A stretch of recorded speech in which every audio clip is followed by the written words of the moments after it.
Welcome to Spirit Journey Collective. I'm your host, Sarah Ty. Get ready for compelling conversations with guests of all walks of life who believe they have found their purpose. Together, we will uncover unique backstories, hearing the raw experiences that led them to the work they are doing today. Let's expand our minds together with the captivating stories and inspiration that awaits. Thank you so much for joining me for another episode of Spirit Journey Collective. I have a really special guest today. Her name is Kreed Revere. She is also a fellow podcaster. Her podcast is called The Estranged Hearts. She is an estrangement and reconciliation coach. And I'm just so excited to have her here. Thank you so much for being here today, Kreed. Thanks for the invite, Sarah. I'm happy to be here. It's a pleasure. Yeah, I've listened to your podcast before. It's very heartwarming and heart-wrenching at the same time, but only because of the topic. And it's close and dear to me because I am estranged with my own father. So there's definitely some correlation there. But I do think that the work you're doing is helping a lot of people in the estrangement placement find ways to reconnect. Whether they're able to or not, it's still, you're giving them that lifeline to start looking into themselves and learning about what it means and how to reconnect. So yeah, why don't you share a little bit with our listeners, a little more in depth about what you do and what you offer? Yeah, so I am an estrangement and reconciliation coach. I work mainly with estranged moms, but I also work with estranged adult children. I have a couple of estranged dads that I've worked with over the years, and I work with them to help them to move through the pain of estrangement and either into reconnection with their adult child or with their parent if I'm working with a child, or if that's not possible, how to move through the pain and into a fulfilling life that has meaning and purpose and value outside of their family, either their parent or their child. So, and that came about from my own experience with estrangement. So that's kind of where the catalyst was. Yeah, I think that that's really beautiful work that you do because, of course, reconnecting people is always the goal. But if it doesn't turn out that way, being able to be in a position to also help people go, okay, that door's not open right now, but that doesn't mean your Right. life is over. It doesn't Yeah. mean that you stop living life or enjoying life. How can we refocus and let you thrive the best you can? And I think in a lot of ways, I could be wrong, but I feel like that almost could eventually open the door later on. The It's person sees the difference. amazing. I have to tell you, it really is. It's that energetic release, if you will, when the parent, mainly the parents that I'm working with, I say don't let them go, but let them be, right? Let your child be. And in that movement, when they can let go of the death grip, which that's what's happening when they come to me, is they're just so filled with fear and sadness and grief and anger and all the big, super big emotions. And then they want to cling to things, memories and the way it should be and all the wrongdoings and all these things. And so when they can let go of that clenched fist and allow things, get on with the business of living their life, so many times I see the child come forward. It really is amazing. I have my clients say that all the time. Oh my gosh, you kept telling me if I would just let go, meaning let go of the clenched fist, not your love and your desire for connection with your child, but if you just let go and surrender into your reality where you're at. It doesn't mean you like it or think it's good or any of that, but accept your reality where you are, surrender into that, and the magic begins to happen. Yeah, that's so fascinating. I see it too. That makes me think of two different tarot cards. I don't know why I think in tarot cards, but like one of the first cards that comes to mind is the Justice card. And a lot of times people get stuck in this idea of it's not fair. This isn't fair. Why me? There should be some kind of, and then of course, if they feel like they've been really wrong, then there's also this sense that there should be a sense of justice. But there's just this big sense of unfairness. And then they get stuck there. And so whenever the Justice card comes up, it's always, the invitation always is acceptance. And it is what it is. You can't undo what's been done. Right. You can't change what's been done. So it is what it is. And so some people, especially if they've been really wronged, they're like, "What? I don't want to condone this." No, no, no. You're not condoning it. Correct. You're just accepting it. And that gives you space now to figure out, how am I going to move forward? What's the next step? And that gives you more empowerment, and it gives you choices versus just stewing in this stagnant energy of, this is unfair. And the other thing that came to mind was the Four of Pentacles. And this one usually speaks to, like, so I feel like it's the energetic piece. This one speaks to lack mentality, where you feel like you have to cling and hold, and I can't let go of this or else. But when you cling and hold, you actually lose the opportunity of transaction, of fluidity, of back and forth energy. There's this really cool analogy of this tree. It was like, every fall, most trees will lose their apples, right? That's just part of the seasonal thing. And then, the people come and pick the apples, and then they go into hibernation, then spring comes and they restart, and then they regrow the apples. It's just the cycle. Well, there's a story of this tree that took time to grow all these apples and said, I can't give my apples away. These are my apples. I took so much time growing these apples. You can't have my apples. But when they were holding on to their apples, it literally killed the tree because it was rotting from the inside. It's supposed to release, to bring that renewal. So yeah, both of those things come to mind, is this idea of, you have to first accept it, and then you have to release and trust that what is meant to leave is meant to leave, and what's meant to come back will come back. It's just, but you can't stew in it or cling or be possessive, because again, that's like stuck energy. Yes, super stuck energy. And oftentimes, I mean, the folks that I work with are oftentimes traumatized people. They've had significant trauma in their life, and that is a blockage. So that's one reason why I'm always suggesting to my clients is, I need you to be in therapy working on your trauma pieces, so that we can open up and allow some movement over here, kind of thing. So working hand in hand with therapists as well. Yeah, I think that that's a lot harder for the older generation too. I think that there's this idea of, no one talks about it. Let's sweep it under the rug, and it doesn't exist, but it does. Yes, it does exist. And there's there's another piece that comes into play with this, and that's curiosity, right? And I tend to find that the older generations, boomers, a good number of the Gen Xers, there's a lack of curiosity. And so I've struggled with this over the years, because I'm by nature super curious. And I've always been, what's making this person tick, and why are they doing what they're doing, and those types of things. And so for someone to not be curious about the bigger picture is always something I've struggled with. And so as I've been doing this work, what I have come to realize is the older generations were not taught or allowed to be curious, right? It was, children are to be seen and not heard. There was certainly no challenging of authority, anyone in the position of authority, parents, teachers, law enforcement, things like that. And so when the natural state of a child is to be curious, and then parents and teachers come along and kind of squash that by saying, not entertaining questions and allowing questions to be. So we have this whole generation that's grown up to not be curious. And so it's teaching them to have that sense of curiosity beyond trying to find fault, right? There's curiosity where that's concerned, but and pulling back and looking at the bigger picture, kind of diving beneath the surface. What we're seeing on the surface is a result of what's beneath the surface, kind of along the lines of the analogy of the apple tree kind of thing. So yeah. Yeah, it's so funny, because it's something that I never really thought about until this podcast, when the conversation has come up a lot about the different generations. And boomers and Gen Xers, they were told to live life a certain way.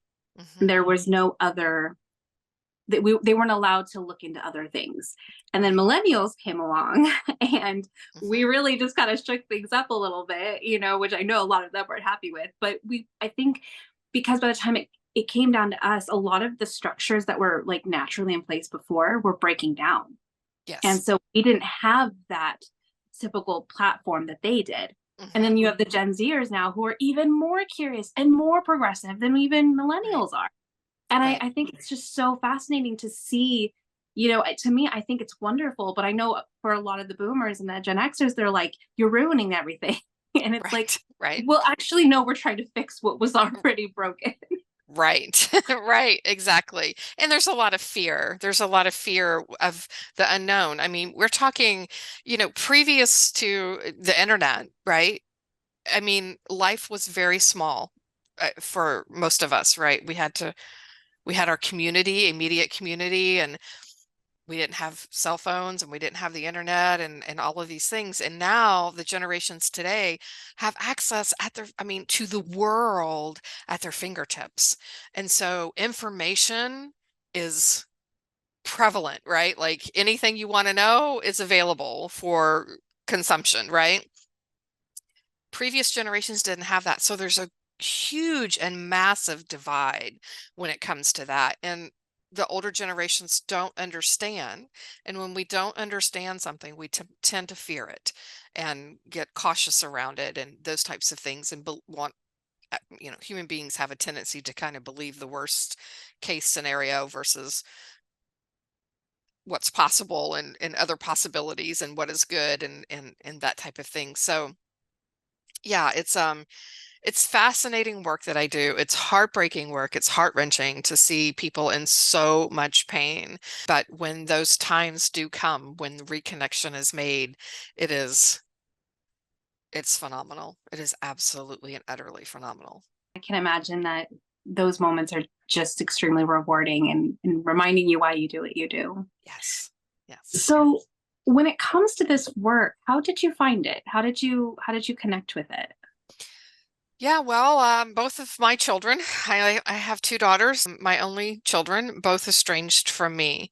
That set me on a course to figure out, again, my curiosity. Like I can't live in this pain. Something has to change. I don't know what it is. I don't know what it looks like, how to go about it or any of that. And I was in therapy, and so I changed the focus of therapy at that point in time to work on trying to figure this out. How did we get here?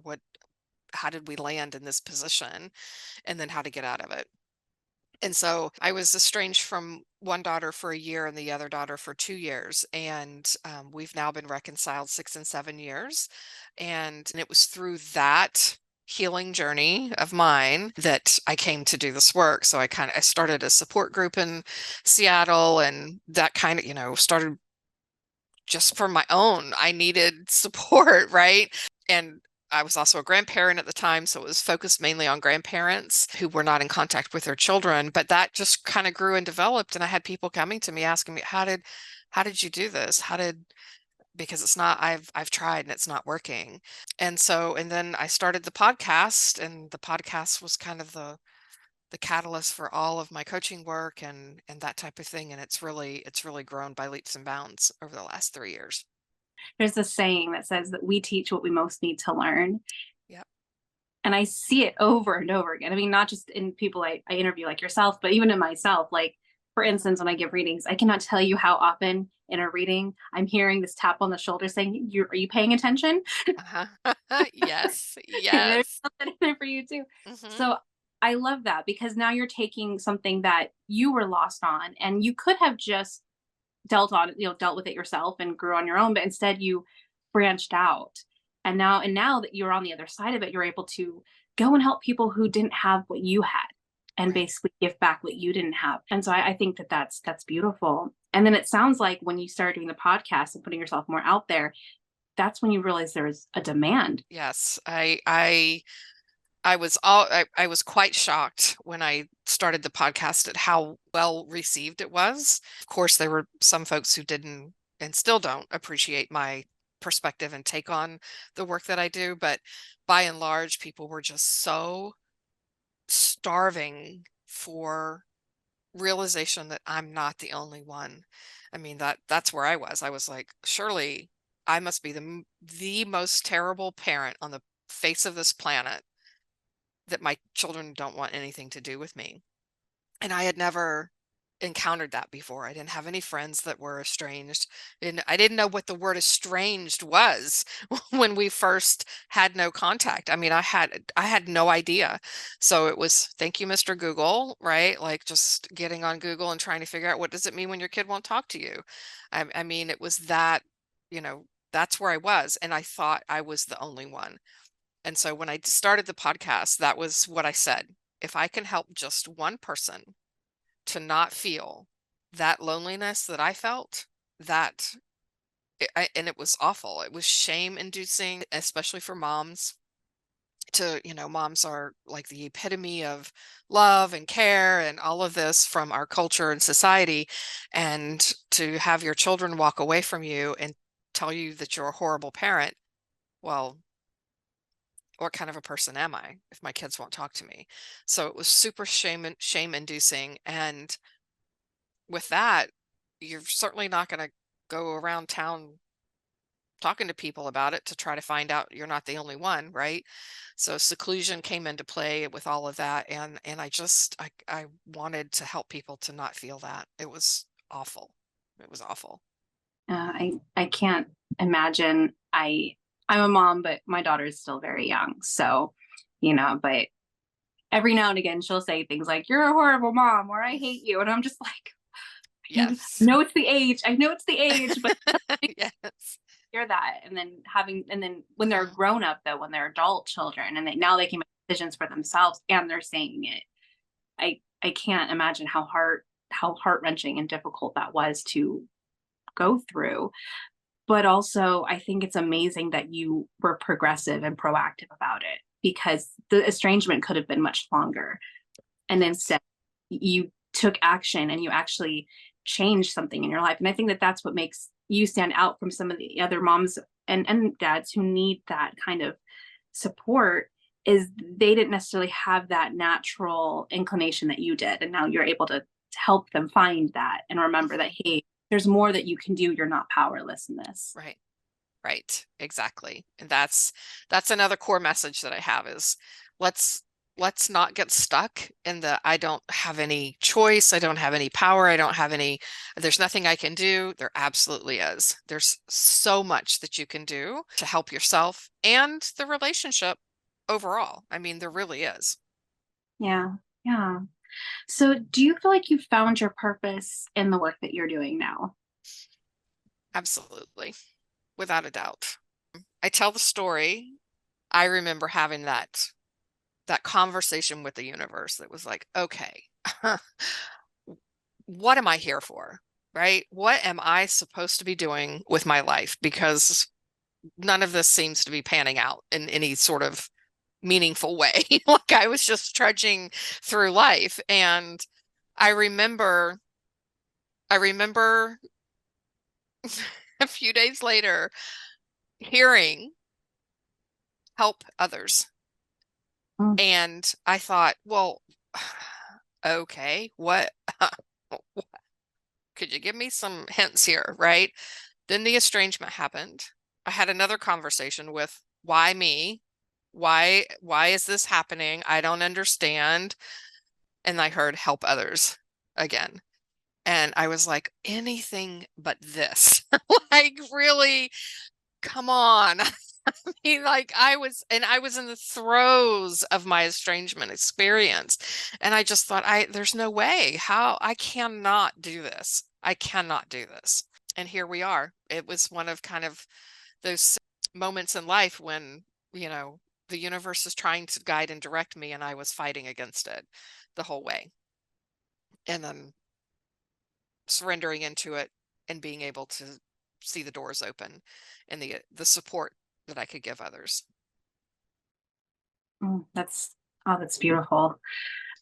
Yeah, it is interesting how we get how the universe communicates with us sometimes, because we want things to be so direct, black and white, so like concrete.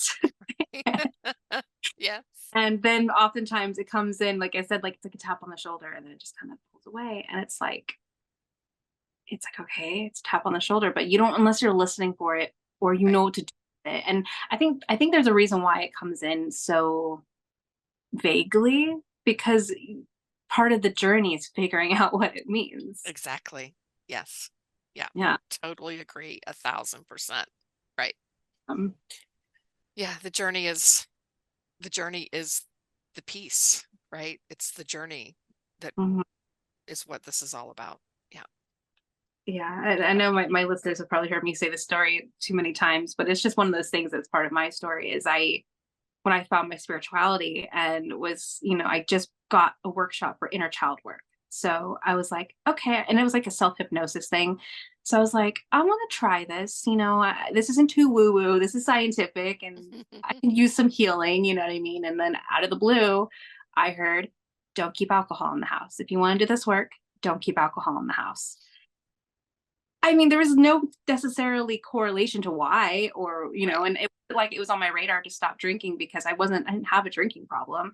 Part of my reason for my estrangement with my father is he's an alcoholic. So I'm very careful with it. But I was, a single parent, and that was my downtime. When my daughter went to sleep, I'd have my glass of wine. It was Mhm. just and society was all like, oh, yeah, get your glass of wine. You earned it, Right. And so that was just what I did. And so when I heard this clear as day, if you want to do this work, don't keep alcohol in the house, I had to decipher that too.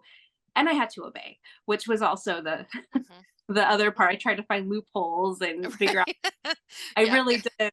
I was like, well, if I buy like like a Mike's lemonade, it won't be in the house after I'm done drinking it, Right. like, because I realized Yes. basically that it was like, okay, so after she goes to sleep, that was my time. And that was my time to do this work. And I already knew about myself. I didn't want to do this work while I wasn't clear. Right. I already knew that about myself, but I also didn't know until after I was guided away from it that if alcohol was in my house, I was going to drink it. And then the work would have been going on the back burner. Right. It just, now I can have alcohol in the house. I'm like, it doesn't phase me. But back then, I didn't know. I didn't have that boundary, I guess, and I didn't put Mhm. myself first. It was more the numbing agent. It's fascinating how how we find this work and how it speaks, how the universe will speak to us. It's so cool. Mhm. And I think for many of us, our work and our purpose comes through very painful times in our life. I think that if we're willing to pay attention to that, right, and helping others, I firmly believe that all of us have a purpose to help others in this lifetime. That's just across the board, and we oftentimes shut ourselves down from helping others because of the pain that we've experienced. We put up the walls, put on the armor, all the things, and then we don't want to allow vulnerability to help us to move into a place where we can be more helpful to others. And so, yeah, I think that for many of us, our biggest pain is our biggest teacher and our biggest share. Yeah, 100%. I definitely believe that part of our purpose is helping others. I think it's finding a thing that really gives us deep reward and gives us that it lights us up in a way that we can't explain, but it also gives back to the world. That's my definition Yes. of purpose. And Beautiful.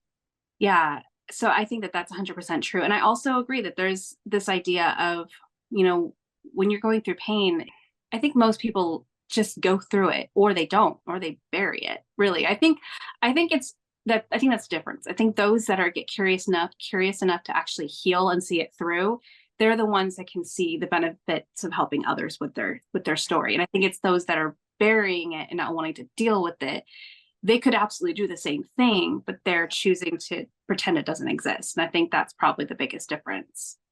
Yeah, I agree. I agree. Yeah. I'm I am forever saying the student is the teacher is the student. Yeah, yeah. For me, definitely, I had to go through this. Well, I went through my little spiritual awakening, which is when I heard that voice and I made the Mhm. decision to not keep alcohol in the house and I started doing the work. But it was kind of perfect timing too, because it was during COVID and I really just took time. I mean, before that, it's kind of funny, like several months before that, I used to be like a serial, not dater, but I think my brother called me a serial monogamous. Like I was just going from Yeah. one long term to another, and I Mhm. finally, thanks to COVID, thanks to just finally starting to do this inner healing work, I was like, I don't need a relationship. I just need to just sit with this. And it was a very difficult year, I want to say, where I just kind of was very hermited and just exploring all this pain. And I also have another estrangement, and that one's a whole other can of worms, but it's not with my personal family, so it's a little different. But my daughter's dad and his family, he passed away in 2019, and he never had a good relationship with them. They were, that was already rocky when he and I were together. There was a lot of drama with them. And then I lived with him after he passed for a short time. And unfortunately, I had to cut them off because they, a lot of what you were saying about the older generation, and we know what we're doing and you don't know what you're doing, and undermining me as a parent. And I'm not even your child, and I am my daughter's mother. So it was a whole thing that once I detached from them and then I started this healing work, it was like, when I look back, it was like it all happened the way it was supposed to, and so it was just like I had to heal. I had to find my voice. I had to find why I felt like I had to be so docile with people who I saw who were authority. I didn't know how to speak up. And when I did, it felt like I was still being silenced. And so I just had to like unplug from it all. Right. And I think that that's part of the healing process. We all do it differently, but sometimes it's just taking time to sit with it. Yep. And I share that with my parents that I work with. Your child needs time, right?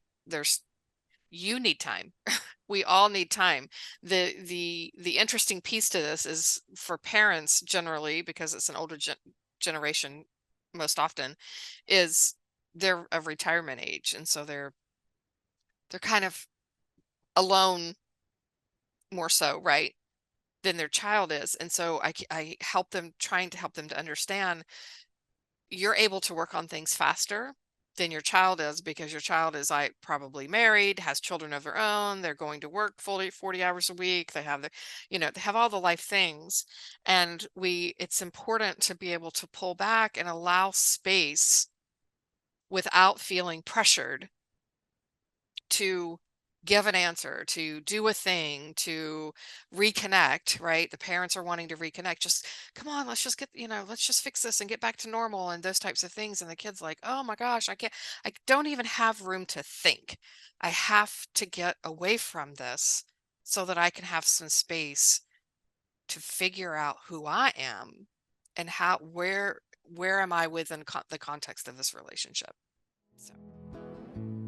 It's time to take a short break from our wonderful speaker. Are you in the need of guidance around love, career, family, life, or purpose? Embark on a spiritual journey inward with an intuitive tarot reading. Depending on what you're needing and looking for, I offer private one-on-one sessions as well as personalized email readings. It doesn't matter what the question is. A reading with me provides connection with your higher self, offering curated personal messages, or what I like to refer to as spiritual roadmaps, guiding you to the future outcome you desire. Readings are insightful and affordable. If you'd like more information or to schedule a reading with me, please see the link below.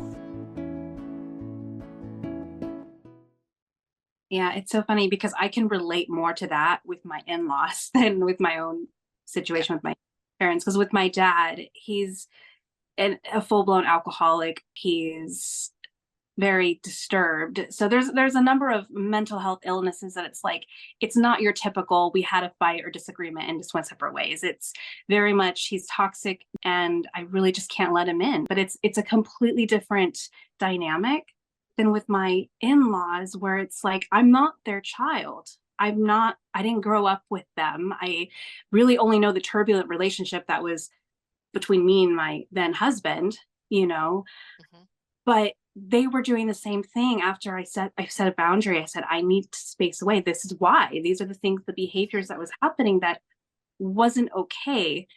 And, and then they never responded to my text, but they did pull away for a while. But 3 months later, they're trying to rekindle again. And I'm not ready for that, because I know in order for me to have a healthy relationship with them, I need to be in a stronger place. Right. And I just wasn't there. And unfortunately, they didn't like me pushing back, and, they almost took me to court for grandparents' rights.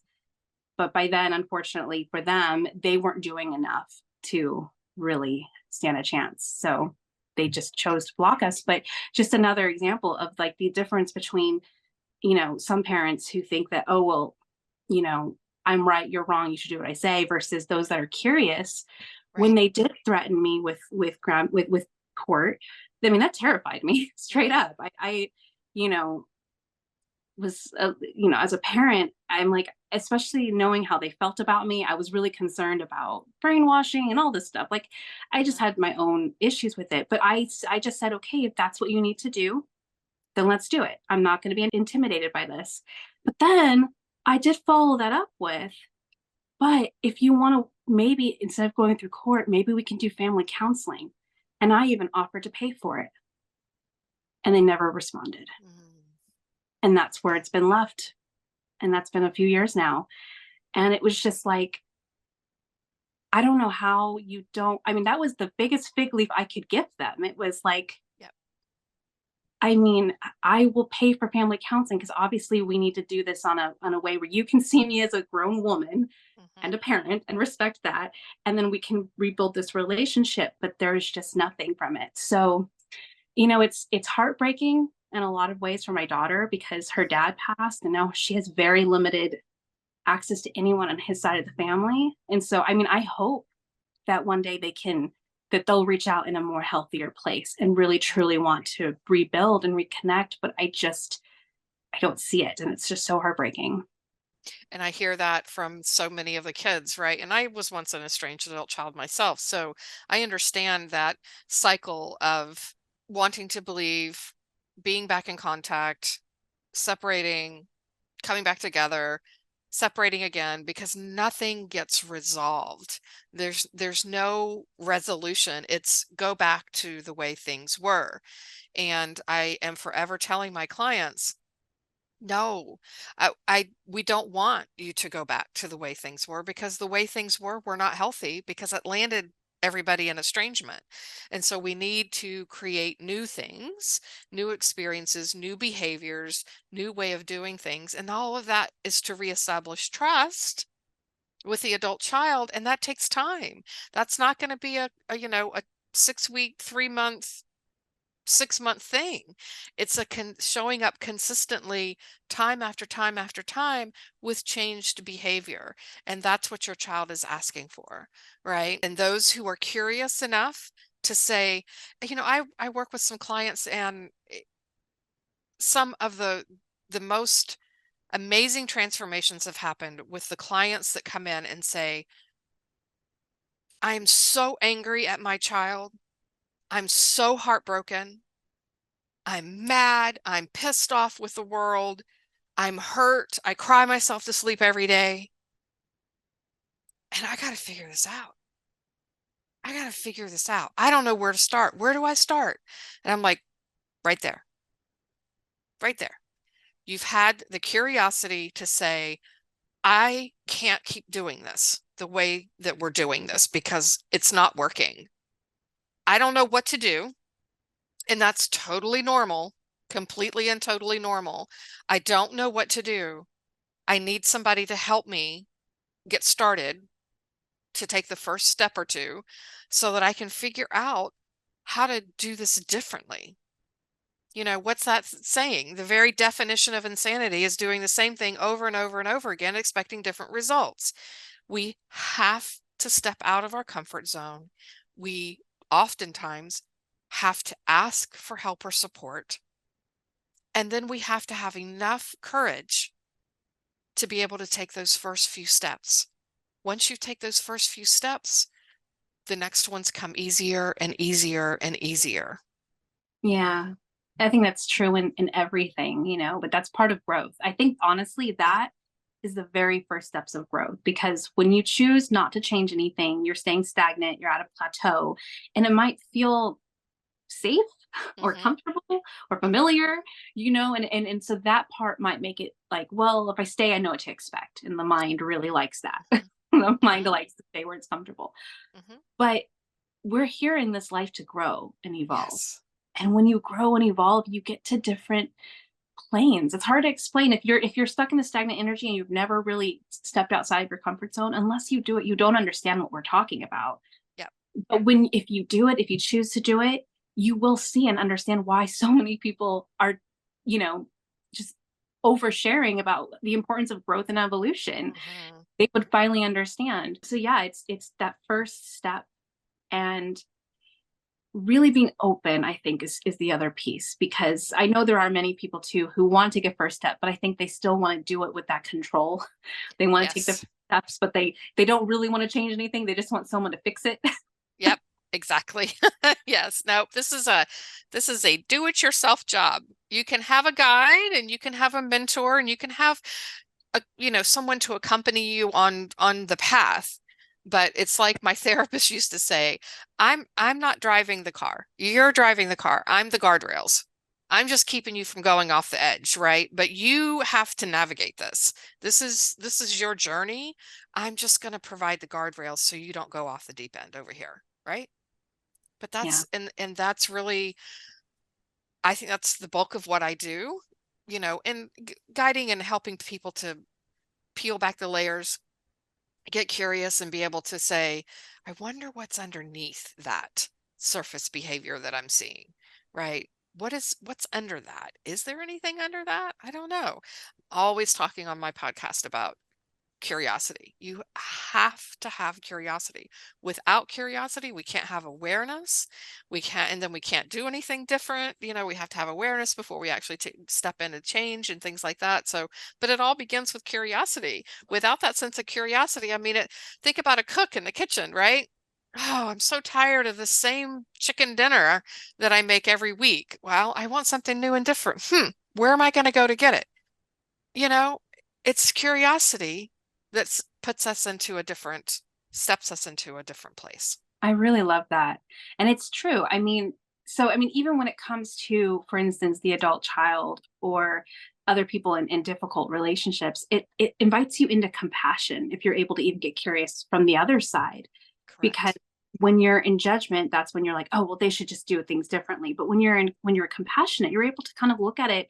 Like with my in-laws, I'm able to look at the situation and I'm just kind of sad for them, because there's no element of growth, that that there's whatever, it's fine, but it's not fine, but ideal. But it's just, I'm able to have more compassion for where they're coming from. And I think even for other relationships where you hear the word narcissist get thrown out a lot, and I think that sometimes it's accurate, sometimes it's not. I mean, unless they're officially diagnosed, it's not really a thing. But even with that, if you look at a narcissist, they're just as troubled underneath. The reason why their behavior is the way it is because of all the trauma that's buried where they're pretending it doesn't exist. So it's always something. People aren't just inherently jerks. Like, they aren't. That's their mask. That's how they need to show up. So I love the curiosity piece, not just for yourself, but even when you look at other people you have difficult relationships with, because then you can have, it doesn't mean you have to open the door, but at least you can have some compassion for where they're coming from. And that compassion, and what I tend to find with parents is there's so little self-compassion. So I'm also trying to help them to find some compassion for themselves, because let's face it, their kids have said, you've done this, this, and this wrong. You were a horrible parent, this, that, and the other thing. And so comes all this shame we've talked about.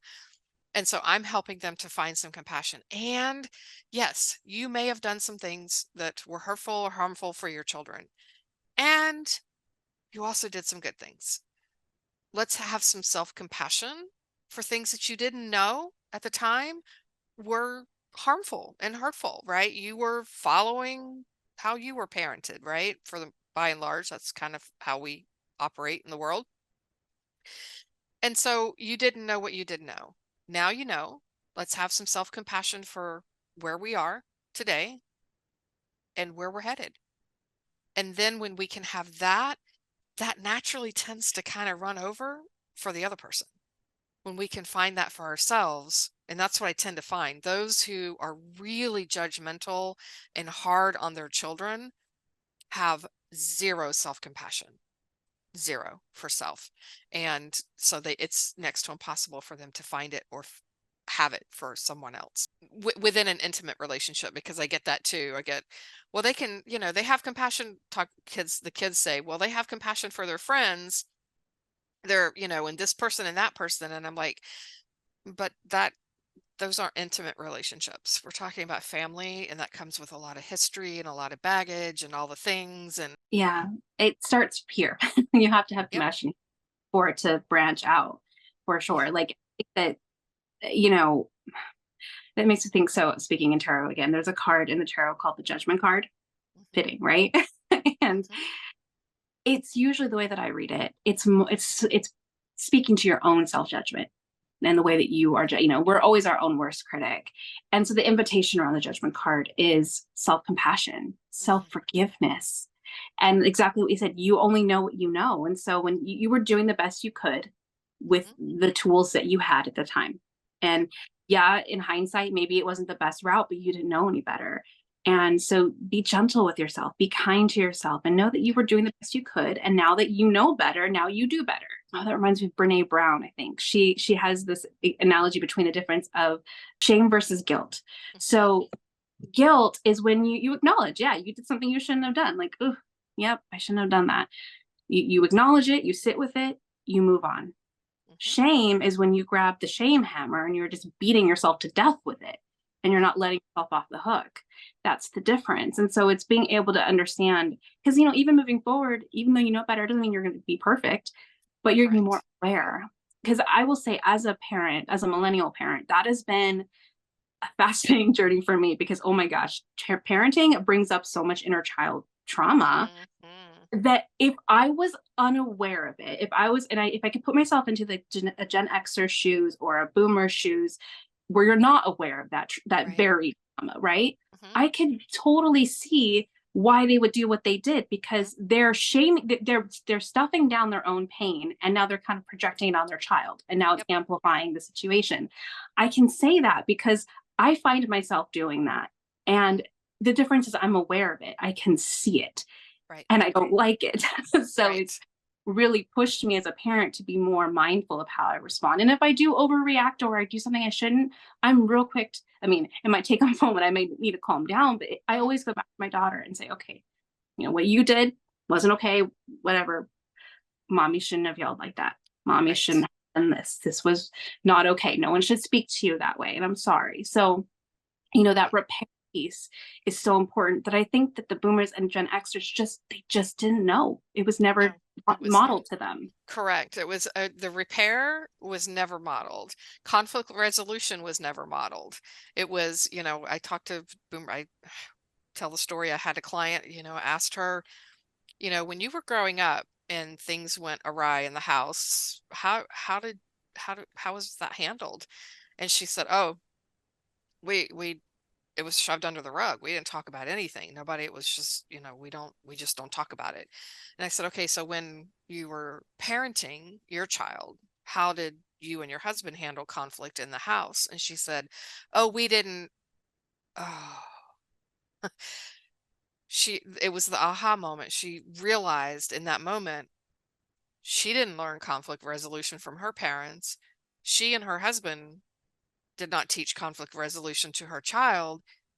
And here we are today with an estrangement, because there's nobody that knows how to come back together for the repair when there's been a rupture within the relationship. And so that's another piece of the work that I do, right? Is also helping people to understand, when you are in relationship, you must, and I say this from personal experience, because I was in a 10-year relationship where we bragged about the fact that we never argued about anything. And I look back on that now and I think, oh my goodness, how sick were we really relationally, that meant somebody was not saying something that bothered them, right? And so I help my clients to understand, if you are in relationship with anyone, you will have a rupture within that relationship. At some point in time, you will have, and maybe many. We just have to learn how to repair that. And that's what I see from the millennials. My kids are millennials, right? And they're coming in and saying, oh my gosh, I'm so sorry. That was not acceptable. Should not have done that. Right? They're coming back in to make that repair so that the rupture doesn't continue to grow and then become a huge, massive thing within this relationship, the breakdown of the relationship, to end up in estrangement. I knew nothing about conflict resolution, didn't teach that to my kids, right? It was just shut up, we're not going to talk about it. And lo and behold, I find myself estranged. Is it any wonder, right? How do they couldn't come to me and say what they needed to say out of fear of how I was going to react. And then there was no repair work that was ever done. Yeah, it's so fascinating when you look at just the differences in the generations, because I never, honestly, I never really paid attention until it came up as a subject on this podcast pretty early on, and it was just kind of like mind blowing. Yes. And it did, I will say, it did also help me understand that compassion piece that I was speaking to earlier. It really helped me see everything from a different lens. So as far as with the work that you do, what's a major struggle? And I'm sure there's several, but if there's like one main struggle that you see, what's that struggle, and what's advice you'd give for that? Well, we've already talked about it. It's developing curiosity. It's having curiosity, and how to find curiosity if it's something that you're not familiar with, you don't know what to do with that. I teach my clients curiosity. I think a lot of people, they feel that in order to be curious, I have to have an answer. And so they're not able to sit in that uncomfortable place of not having a solid answer. I have a question, I need to have an answer, right? And so my challenge for them is, let's just wonder. Let's just wonder. We don't have to have answers. We don't have to have solutions.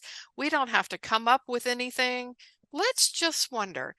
My adult child could be thinking,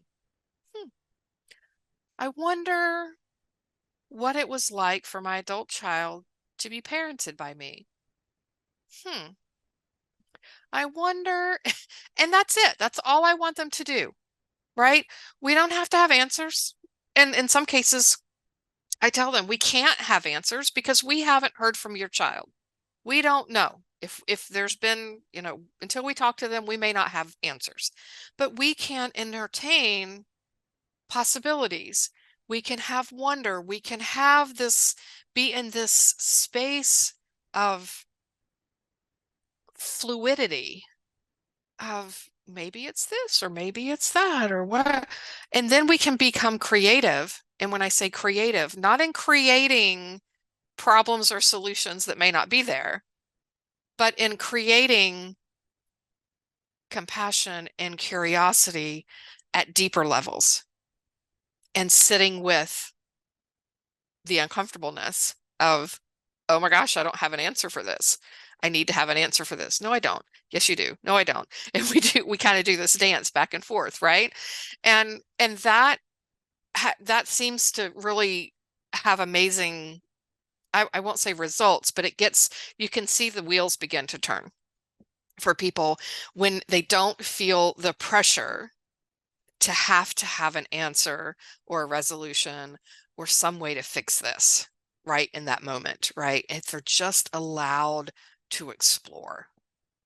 Curiosity is powerful, and so is our imagination.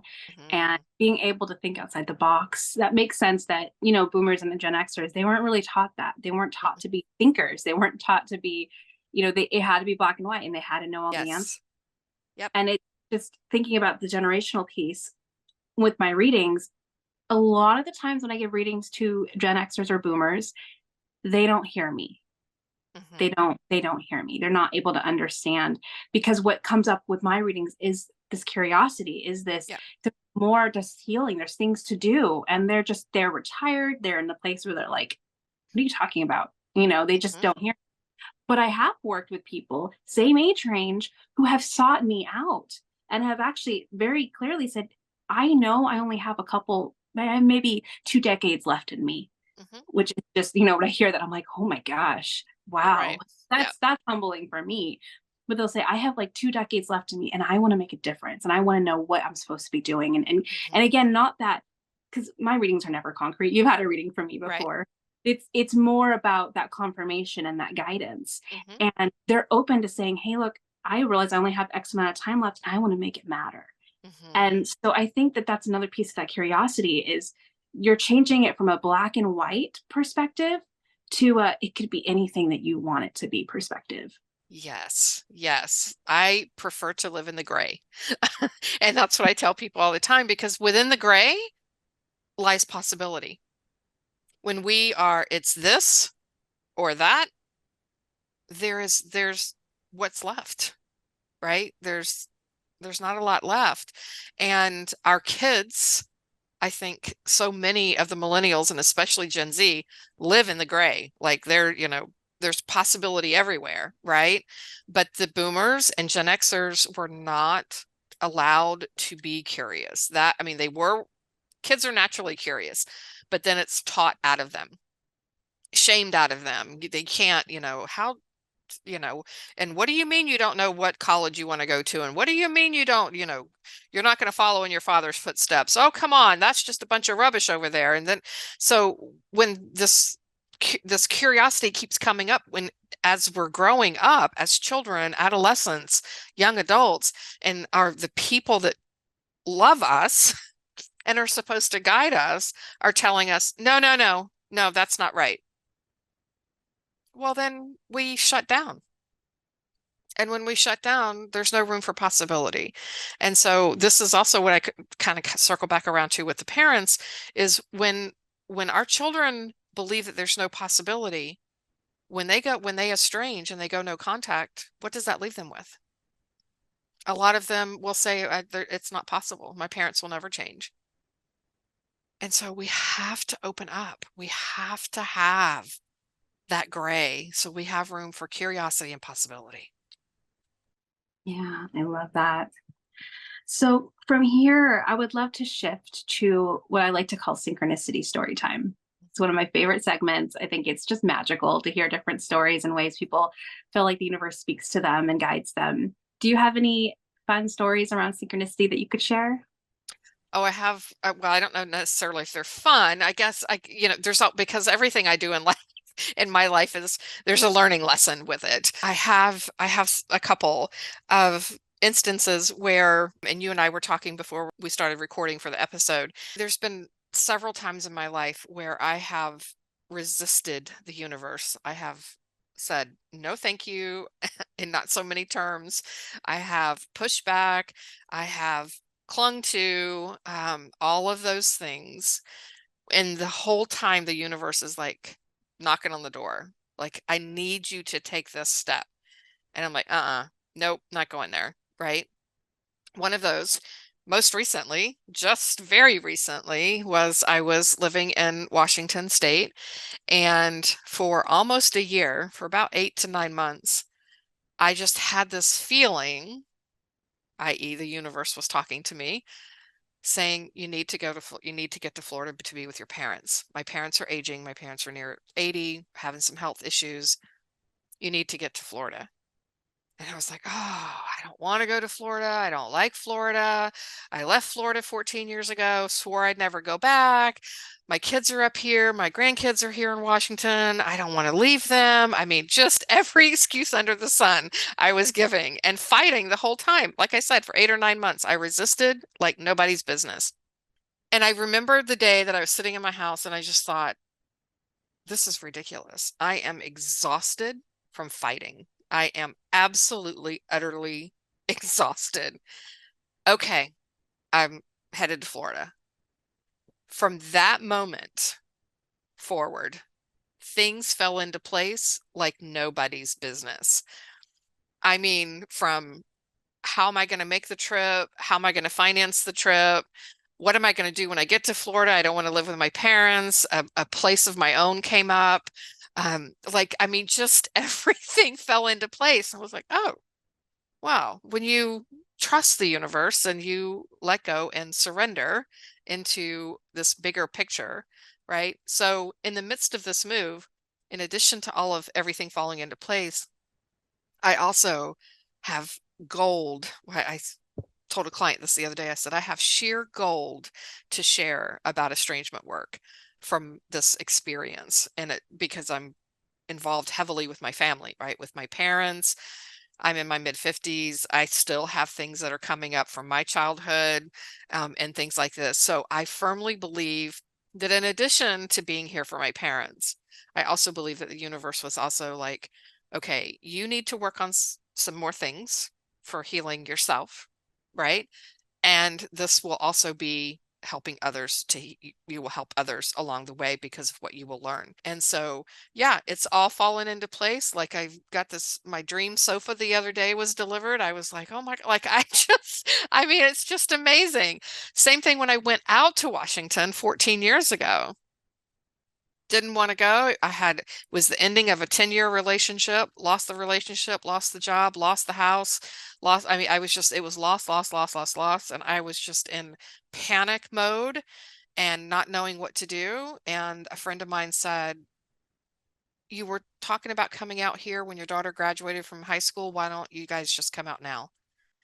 And I thought, I can't move 3,000 miles away from the only life I've ever known.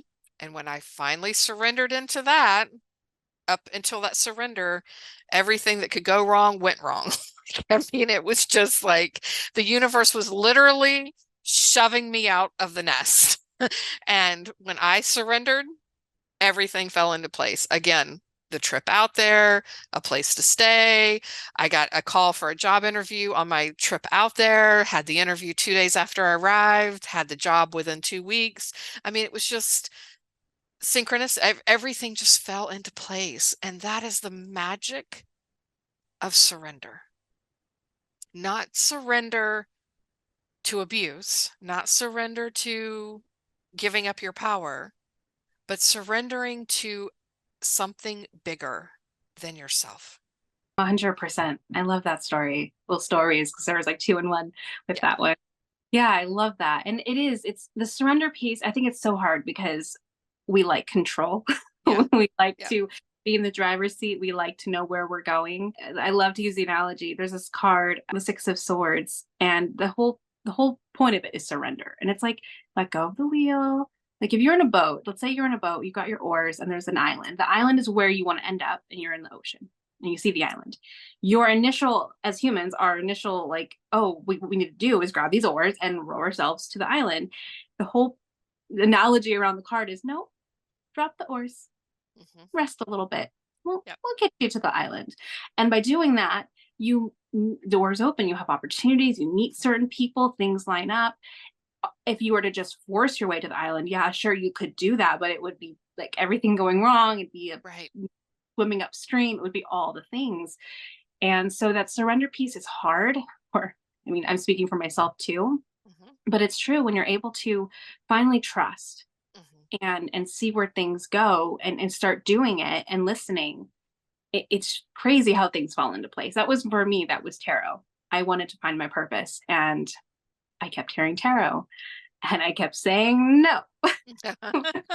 Yes. Because no one would take me seriously as a tarot reader. What are you talking about? I can't do this for a living. I can't, what would people think of me? All the things. But I was curious enough to dabble because it kept coming to me. So I took a course and I, kind of researched it, but I wasn't fully take the plunge. Right. And one of my sources of income was taken from me out of the blue, unexpectedly.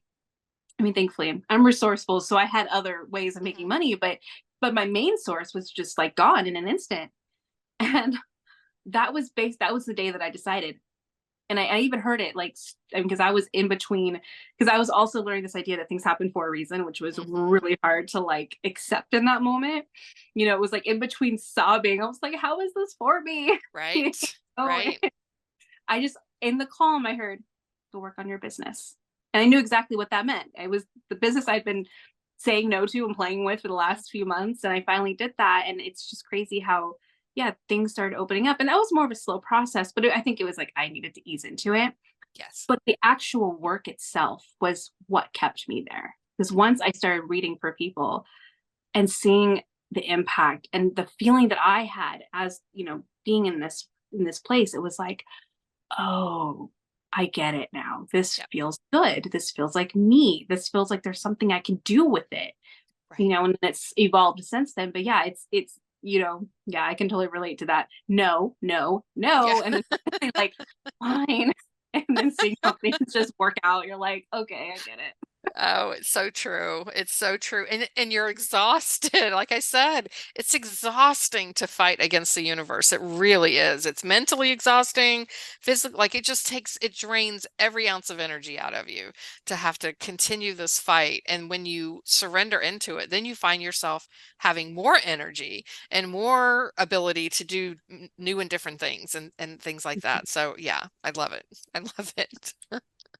So the final question I like to ask everyone is, do you believe that everyone here has a purpose or mission? I absolutely do.